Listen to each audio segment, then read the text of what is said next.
שלום, אלג פטרושקה.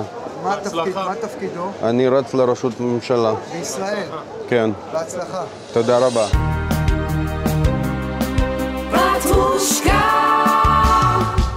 גיוס חובה גם לחרדים, ביטחון אישי לכל האזרחים, היחיד שמבטיח וגם מקיים, ממנו ככה לא יוכל להתעלם.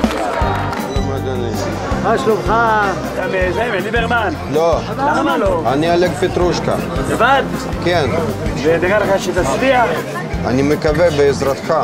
אנחנו אנשים של מעשים, לא של דיבורים. אני מאחל לך הצלחה מותק. תודה רבה לך. כל הלב, והלוואי ותצליח. הורדת מחירי מוצרי המזון, אוטובוסים בשבת, תפסיקו לחלום, לא מספיק לדבר, צריך גם לעשות, צריכים פה מנהיג חזק. שידאג לעם, לאנשים האלה הפשוטים. בדיבורים תשאיר את ביבי, את העבודה תעשה אתה. אנחנו נעשה מעשים. כלכלה זה חשוב, אבל הביטחון זה יותר חשוב. וגם בביטחון.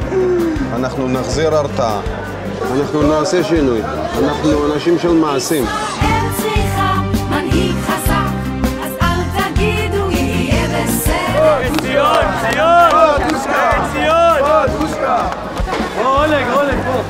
תבואו לבקר אותנו לעתים קרובות יותר, ותעזור לעם ישראל, אמן. ראש הממשלה בא, שלום גברתי. הרבה הצלחה. ואני, באמת, אם זה ככה, אני נותנת את קולי. תודה לך.